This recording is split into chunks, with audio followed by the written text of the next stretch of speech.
Hello friends, Bagle की दुनिया में आप सभी का स्वागत है।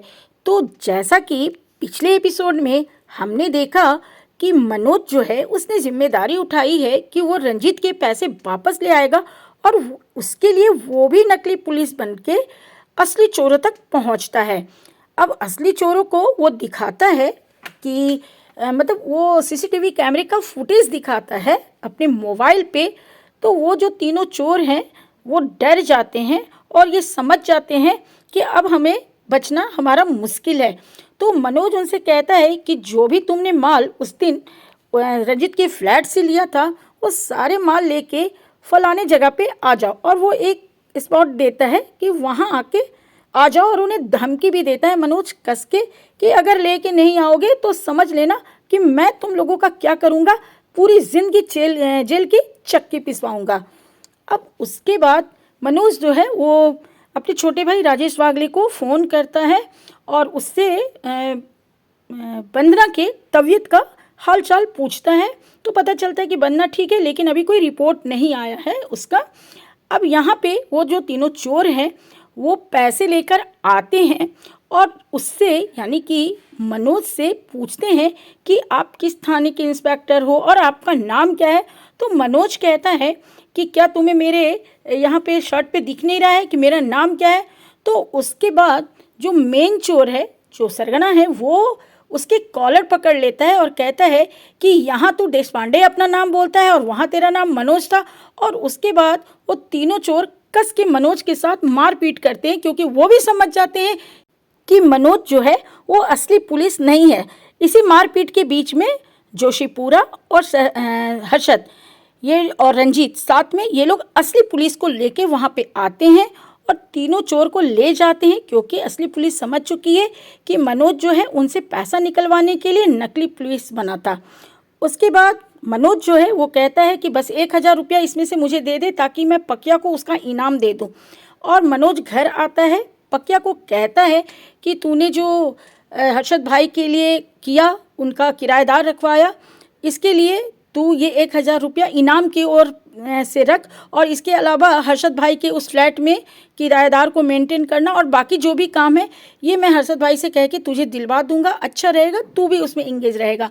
तो पकिया जो है वो पैसे ले लेता है। तो बदले में विद्या चाहती है कि वो उसे पापा कहे। तो उसके बाद पकिया कहता है कि चाहे कुछ भी कर लो मेरे लिए, मैं थैंक यू तो कह दूंगा इसके लिए, लेकिन इसे अपना बाप का नाम नहीं दूंगा।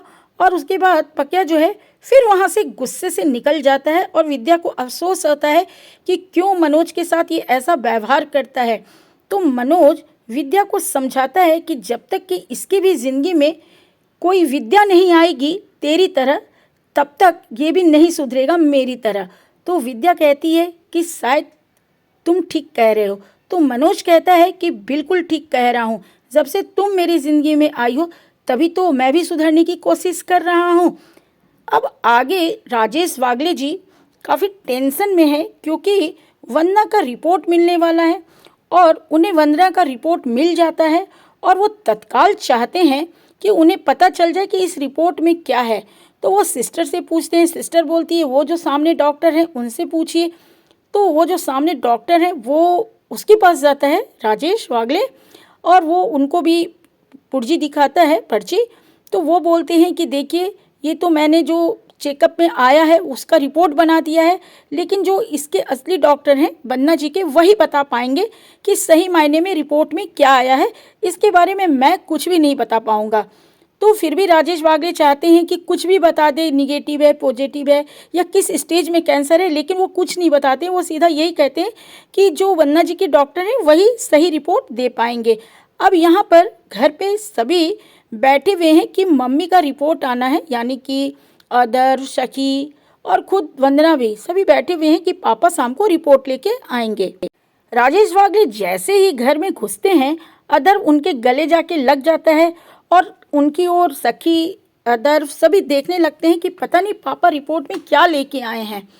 अब राजेश वागले काफ़ी उदास हैं, क्योंकि उन्हें अभी रिपोर्ट में क्या है वो पता नहीं चल पाया है और वंदना जो है वो उन्हें बार बार कह रही है कि आप शांत हो जाइए, आप क्यों ये कर रहे हैं। उसके बाद राजेश वागले ये बताते हैं कि मैं इंदौर नहीं जा रहा हूँ, मैंने इसके लिए साफ साफ मना कर दिया है, मैं यही मुंबई में रहूँगा। तो इस पे वंदना कहती है कि तुम इतना अच्छा डबल सैलरी का ऑफर था, इतने सारे इंक्रीमेंट वगैरह सब हो रहा था, तुम्हारी तरक्की हो रही थी, मैं यहाँ बिल्कुल ठीक हूँ, तुम इंदौर चले जाओ। लेकिन राजेश वागले कहते हैं कि मैं तुम्हें छोड़ के यहाँ से कहीं नहीं जाऊँगा।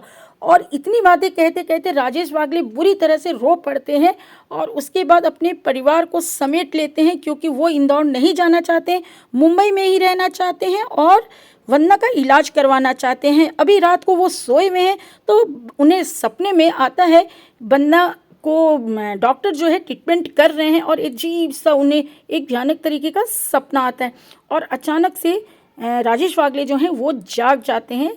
लेकिन जागने के बाद वो देखते हैं कि बेड पे बंधु नहीं है, यानी कि वंदना नहीं है, उनकी बंधु नहीं है। तो वो घबरा जाते हैं और इधर उधर वो वंदना को खोजते हैं तो वो देखते हैं कि वो तो टेरेस पे बैठ के आराम से योगा कर रही है। वो वंदना के पास जाकर बैठ जाते हैं और उसे एकटक देखने लगते हैं। वंदना समझ जाती है कि मेरी रिपोर्ट की वजह से कहीं ना कहीं उनके पतिदेव जो हैं काफ़ी परेशान हैं। अब इधर के सीन में ये दिखाया गया है कि वंदना जो है वो स्कूल की प्रिंसिपल को फ़ोन करती हैं और कहती हैं कि मैम मैं प्रेसिडेंट वाइस प्रेसिडेंट जो है उसके पोस्ट से रिजाइन करना चाहती हूँ। तो प्रिंसिपल मैडम कहती हैं कि आप इस तरह से क्यों कर रही हैं, छोटा मोटा तबीयत खराब है और उसके लिए इतना बड़ा डिसीजन। तो यहाँ पे वंदना उन्हें बताती है कि मुझे कोई छोटी मोटी नहीं, मुझे ब्रेस्ट कैंसर हुआ है और लॉन्ग टर्म इलाज मेरा चलेगा। तो इस पर प्रिंसिपल मैडम कहती हैं सो सैड। और उसके बाद वो कहती हैं कि मैं तो नहीं चाहती थी, क्योंकि जो मिडिल क्लास फैमिली के बच्चे हैं उनके लिए आप बहुत अच्छा काम कर रही थी एज ए प्रेसिडेंट, लेकिन जब आप कह रही हैं। और यहीं पर जॉय जो है, जो कि उसका क्लासमेट है अदर का और विद्युत का, उसे भी पता चलता है कि अदर की मम्मी को ब्रेस्ट कैंसर हो गया है और वचक्का होकर वो भी बैक होकर बात सुनने लगता है। तो उसके बाद वंदना जो है फाइनली कह देती है कि नहीं मैं रिजाइन कर रही हूँ। तो प्रिंसिपल मैडम को मानना पड़ता है और उसी समय ज्योति जी जो है कमरे में प्रवेश करती हैं। अब इधर सीनियर वागले के घर में क्या चल रहा है चलिए देखिए। यहाँ पे सीनियर वागले के घर में ये चल रहा है कि मनोज जो है अपनी मम्मी से नए बिजनेस के लिए 50,000 रुपया मांगता है और वो यानी कि मम्मी जी यानी कि मनोज की मम्मी यानी कि राधिका जी हमारी, वो अपने पति से छिपा के मनोज को 50,000 रुपये दे भी देती हैं। वो रुपये लेके लिफाफे में जा ही रहा होता है तभी वहाँ पे सीनियर वागले यानी कि श्रीनिवास जी अंदर घुसते हैं और पूछते हैं कि बैंक से 50,000 रुपया क्या तुमने निकाला है। तो इस पर राधिका बोलती हैं कि हाँ मैंने निकाला है, इसके लिए निकाला है, उसके लिए, यानी कि वो बातें बनाने लगती हैं। तब तक मनोज आता है और अपने फादर से कहता है श्रीनिवास जी से कि मम्मी ने मेरे नए बिजनेस के लिए पैसे निकाले थे, अगर आपको चाहिए तो ये मैं आपको लौटा देता हूँ, मुझे भी नहीं चाहिए। हाँ मैं कोई नया काम शुरू करना चाहता हूँ, घर गृहस्थी बसा लिया हूँ, तो बस मम्मी मेरी हेल्प कर रही थी। और इधर राधिका जी भी कहती हैं कि आखिर तो इसकी मदद करनी पड़ेगी ना, ताकि ये भी अपना परिवार चलाने लायक हो जाए। तो इस पर श्रीनिवास जी कहते हैं कि इसने इतने विश्वास तोड़े हैं, बस भरोसा ही तो नहीं है। और ये सारी बातें पीछे खड़ी विद्या जो है वो सुन रही है, उसे अच्छा तो नहीं लगता है, लेकिन वो बेचारी चुप रहती है। और राधिका जी जो हैं वो कहती हैं कि तू ये पैसे रख ले और भगवान का नाम लेके कोई नया बिजनेस शुरू कर। अब इधर ज्योति जी जो वंदना जी के घर आई हुई हैं, जब वो जानती हैं कि स्कूल के प्रेसिडेंट पोस्ट से वंदना जी रिजाइन कर रही हैं अपनी बीमारी की वजह से, तो वो नाराज़ होती हैं। कहती है कि वंदना जी आपको इतना जल्दी ये निर्णय नहीं लेना था, आप रिजाइन नहीं करेंगी, फिर कोई आ जाएगी खड़ोस सी रेसिडेंट और फिर ना जाने हम जैसे मिडिल क्लास पेरेंट्स के साथ वो किस तरीके से हमारे बच्चों को ट्रीट करेगी, आप थी तो हमें बड़ा भरोसा था। तो इस पे वंदना कहती है कि नहीं ज्योति जी ऐसा कुछ नहीं होगा, ज्योति भाभी ज़रूर कोई अच्छी आएगी। लेकिन ज्योति कहती है कि मैं आपको रिज़ाइन नहीं करने दूंगी। तो इस पर वंदना कहती है कि मेरे दिमाग में एक आइडिया है कि मेरे पोस्ट पर आप ज्वाइन कर लीजिए और इसके लिए मैं जो हूँ प्रिंसिपल मैडम से बात करूँगी। तो ज्योति कहती है कि मुझे अंग्रेजी तक बोलनी नहीं आती, लिखने नहीं आती और स्कूल के प्रेसिडेंट पोस्ट के लिए मैं कर लूँगी और वो भी उन बच्चों के लिए, ना बाबा मुझसे नहीं होगा। तो वंदना कहती है कि नहीं आप ही प्रेसिडेंट पोस्ट के लिए ज्वाइन करेंगे और इसके लिए मैं प्रिंसिपल मैडम से बात करूंगी। हालांकि ज्योति को मालूम है कि उसे कुछ आता चाहता नहीं है पढ़ाई के नाम पे, लेकिन वंदना उसे मोटिवेट कर रही है। तो फ्रेंड्स हम लोग आगे देखेंगे कि क्या ज्योति प्रेसिडेंट पोस्ट पे जाती हैं या कोई और उस पोस्ट पे आती हैं। अभी तो ये वंदना और ज्योति के बीच की बातें हैं, और आगे इसे डायरेक्टर्स प्रोड्यूसर किस तरीके से दिखाएंगे ये हम बता नहीं सकते। तो फ्रेंड्स, आज के एपिसोड की कहानी बस यहीं तक थी। अब कल के एपिसोड में ये दिखाया जाएगा कि बन्ना की रिपोर्ट में क्या आता है, और बन्ना के इलाज के लिए काफ़ी पैसों की ज़रूरत है राजेश वागले को। मनोज का नया बिजनेस शुरू हो पाता है या नहीं, राजेश वागले ज़्यादा पैसा कमाने के लिए इंदौर जाते हैं या फिर स्कूल में कोई और प्रेसिडेंट बनती है। यानी कि ढेर सारे मसले हैं जो सुलझेंगे आने वाले एपिसोड में। तो मेरे साथ आप बने रहिएगा, हर एपिसोड की कहानी मैं अपनी आवाज़ में लेके आपके लिए आऊँगी। आज के लिए बस इतना ही। Bye bye friends.